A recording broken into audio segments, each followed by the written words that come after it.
ಈಗ ಕಡಲೆ ಇರಲಿ, ಹಲಸಂಡೆ ಬೀಜ, ಕಪ್ಪು ಕಡಲೆ ಅಥವಾ ಬಿಳಿ ಕಡಲೆ, ಎಲ್ಲವೂ ಸ್ವಾದಿಷ್ಟವಾಗುತ್ತೆ.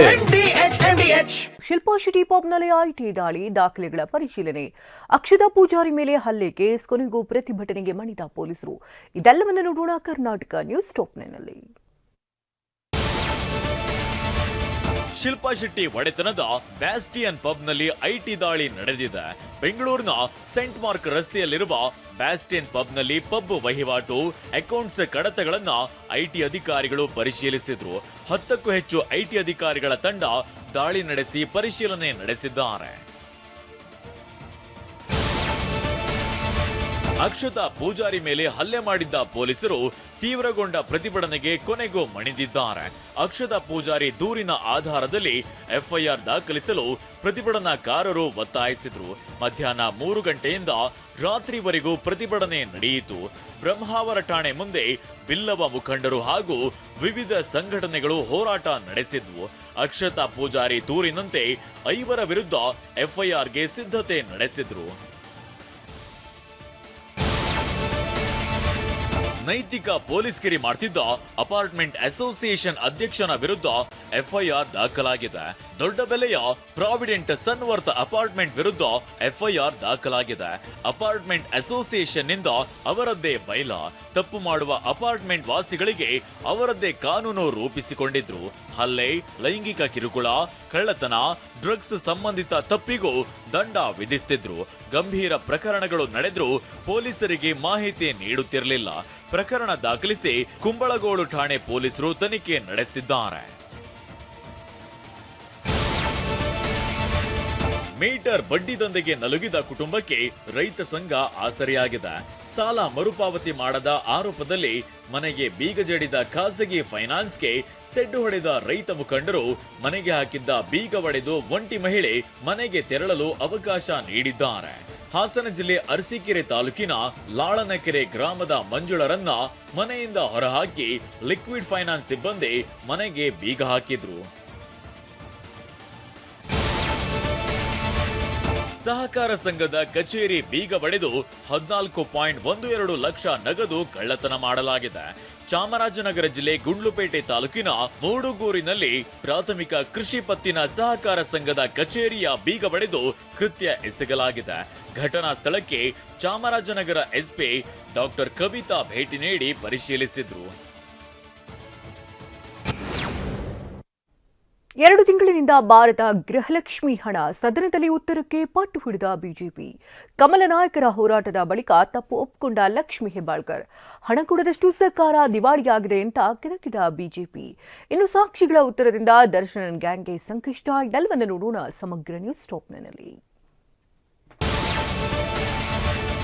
ವಿಧಾನಸಭೆ ಕಲಾಪದಲ್ಲಿ ನಿನ್ನೆ ಗೃಹಲಕ್ಷ್ಮಿ ಗುದ್ದಾಟ ತಾರಕಕ್ಕೇರಿತ್ತು. ಫೆಬ್ರವರಿ ಮತ್ತು ಮಾರ್ಚ್ ತಿಂಗಳ ಹಣ ಹಾಕಿಲ್ಲ ಅಂತ ಕೇಳಿದ್ರು. ಆಗಸ್ಟ್ ವರೆಗೂ ಜಮೆಯಾಗಿದೆ ಅಂತ ಲಕ್ಷ್ಮಿ ಹೆಬ್ಬಾಳ್ಕರ್ ಉತ್ತರಿಸಿದ್ರು. TV9 ಕೂಡ ಗೃಹಲಕ್ಷ್ಮಿ ಗ್ರಹಣ ಅಂತ ನಿರಂತರವಾಗಿ ಸುದ್ದಿ ಮಾಡಿತ್ತು. ಮಹಿಳೆಯರ ಖಾತೆಗೆ ಹಣ ಹೋಗ್ತಿದೆಯೇ ಎಂಬ ಬಗ್ಗೆ ರಿಯಾಲಿಟಿ ಚೆಕ್ ನಡೆಸಿತ್ತು.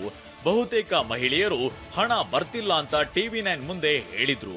6 ತಿಂಗಳ ಆಯ್ತ್ರಿ ರೊಕ್ಕ ಬರ್ಲಾರ ನೋಡ್ರಿ, ವಯಸ್ಸಾದವ್ರಿಗೆ ಭಾಳ ಪ್ರಾಬ್ಲಮ್ ಆಗತೈತಿ. ಈಗ ಅದು ಕೂಡ 3 ತಿಂಗಳ 4 ತಿಂಗಳ ಬಿಟ್ಬಿಟ್ಟು ಕೊಡತ್ತಾರ ಸರ್. ಹಿಂಗಾದ್ರೆ ನಮ್ಗೆ ಭಾಳ ಸಮಸ್ಯೆ ಆಗತ್ರಿ. ನನಗೆ 10 ತಿಂಗಳ ಆತ್ರಿ ಬಂದೇ ಇಲ್ಲ. ಕೇಳಿದ್ರ ಇಲ್ಲಿ ಬಿಡುವ ಬಂದಿಲ್ಲ ಅಂತಾರೆ. TV9 ನಿರಂತರ ವರದಿ ಬಿಗ್ ಇಂಪ್ಯಾಕ್ಟ್ ಆಗಿದೆ. ಗೃಹಲಕ್ಷ್ಮಿಯರ ಖಾತೆಗೆ ಹಣ ಹೋಗ್ತಿಲ್ಲ. ಆದ್ರೂ ಸಚಿವೆ ಲಕ್ಷ್ಮಿ ಹೆಬ್ಬಾಳ್ಕರ್ ಸದನಕ್ಕೆ ತಪ್ಪು ಉತ್ತರ ನೀಡಿದ್ದಾರೆ ಅಂತ ಬಿಜೆಪಿ ಸದಸ್ಯರು ಆರೋಪಿಸಿದ್ರು. 3 ದಿನದಿಂದ ಸಚಿವರು ಪತ್ತೆ ಇಲ್ಲ, ಚಂದ್ರಲೋಕದಲ್ಲಿ ಇದ್ದಾರ, ಇವತ್ತು ಸದನಕ್ಕೆ ಬರಬೇಕು, ಉತ್ತರ ಕೊಡಬೇಕು ಅಂತ ಪಟ್ಟು ಹಿಡಿದಿದ್ರು. 3 ಡೇಸ್ ಇಂದ ಅವರು ಸದನದಲ್ಲೂ ಕಾಣೆ ಔಟಿದ್ದಾರೆ.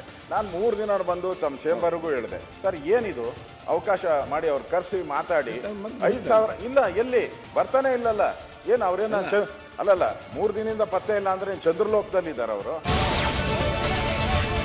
ವಿಪಕ್ಷ ಸದಸ್ಯರು ಪಟ್ಟು ಹಿಡಿಯುತ್ತಿದ್ದಂತೆ ಸದನಕ್ಕೆ ಆಗಮಿಸಿದ ಲಕ್ಷ್ಮಿ ಹೆಬ್ಬಾಳ್ಕರ್ ಉತ್ತರಿಸಿದ್ರು. 2 ತಿಂಗಳು ಫೆಬ್ರವರಿ ಮತ್ತು ಮಾರ್ಚ್ ತಿಂಗಳ ಹಣ ಜಮೆಯಾಗಿಲ್ಲ ಅಂತ ಸತ್ಯ ಒಪ್ಪಿಕೊಂಡ್ರು.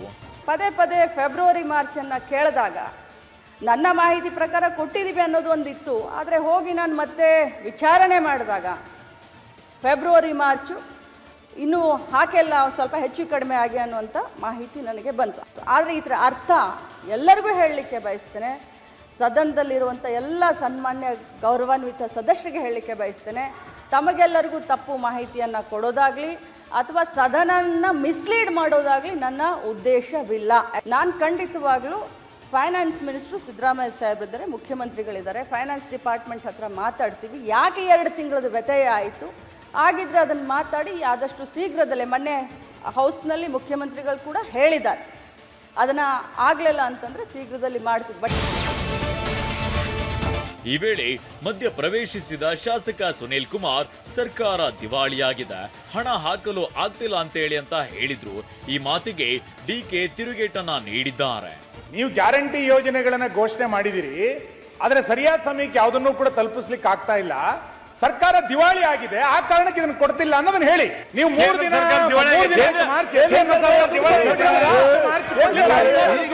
ನಿಮ್ದೇ ಗೌರ್ಮೆಂಟ್ ಹೇಳ್ತು, ಆಯ್ತಪ್ಪ 5,300 ಕೋಟಿ ರೂಪಾಯಿ ಅಪ್ಪರ್ ಬರ್ರ ಪ್ರಾಜೆಕ್ಟ್ಗೆ ಕೊಡ್ತೀವಿ ಅಂತ ಹೇಳಿದ್ರು, ಕೊಡಕ್ ಆಗ್ಲಿಲ್ಲ.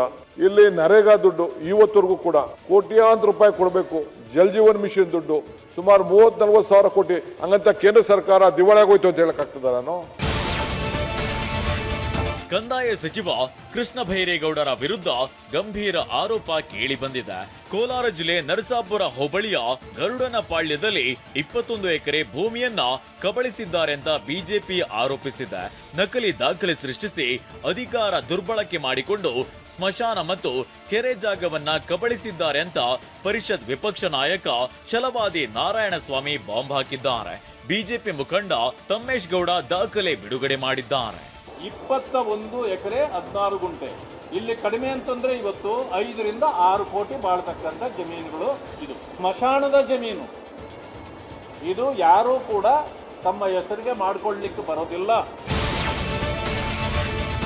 ಬಿಜೆಪಿ ಆರೋಪಕ್ಕೆ ಕೌಂಟರ್ ಕೊಟ್ಟಿರೋ ಕೃಷ್ಣ ಭೈರೇಗೌಡ, ಅದು ನಮ್ಮ ಪಿತ್ರಾರ್ಜಿತ ಆಸ್ತಿ, ಕೋರ್ಟ್ನಲ್ಲಿ ದೂರು ಕೊಡ್ಲಿ ಅಂತ ಸವಾಲು ಹಾಕಿದ್ದಾರೆ. ಗರುಡುಪಾಳ್ಯದ ಜಮೀನೇನಿದೆ, ಇದು ನಮ್ಮ ತಾತನವರಿಂದ ಪಿತ್ರಾರ್ಜಿತವಾಗಿ ಬಂದಿರತಕ್ಕಂಥ ಆಸ್ತಿ. ಬೇಕಾದರೆ ಲೋಕಾಯುಕ್ತ ಕಡೆಯಿಂದನೂ ಅವರು ತನಿಖೆ ಮಾಡಲಿ. ಅದಕ್ಕೂ ಲೋಕಾಯುಕ್ತ ಮೇಲೆ ನಂಬಿಕೆ ಇಲ್ಲ ಅಂದರೆ ಬೇಕಾದರೆ ಕೋರ್ಟಿಗೆ ಕೇಸ್ ಹಾಕಲಿ. ಸೊ ಎಲ್ಲದಕ್ಕೂ ನಾವು ತಯಾರಿದ್ದೇವೆ. ಬಳಿಕ ರೇಣುಕಾಸ್ವಾಮಿ ತಾಯಿ ರತ್ನಪ್ರಭಾ ಅವರನ್ನ ಪಾಟಿ ಸವಾಲಿಗೊಳಪಡಿಸುವ ಪ್ರಕ್ರಿಯೆಯನ್ನ ಕೋರ್ಟ್ ಆರಂಭಿಸಿದೆ.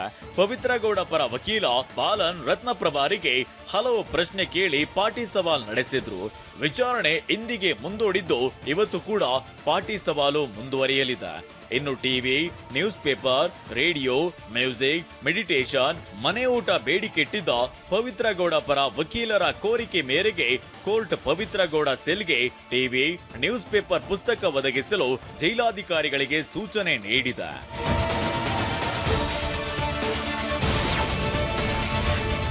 ವಿಧಾನಸಭೆಯಲ್ಲಿ ನಿಯಮ 69ರ ಅಡಿಯಲ್ಲಿ ಪೊಲೀಸ್ ಇಲಾಖೆ ವಿಫಲವಾಗಿದೆ ಅಂತ ವಿಪಕ್ಷ ನಾಯಕ ಆರ್ ಅಶೋಕ್ ಚರ್ಚಿಸಿದ್ರು.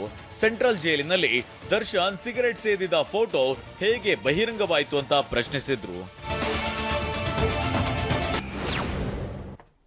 ವಾಹ್, ಯಾಕೆ ಈಗ ಬಂತ ಸ್ವಾದ? ಖಂಡಿತ ಈಗ ಬಂತು ಅಸಲಿ ಸ್ವಾದ. MDH chunky chaat masala life ಅಲ್ಲಿ ಅಸಲಿ ಸ್ವಾದ ತರುತ್ತೆ. ಅಸಲಿ ಮಸಾಲ, MDH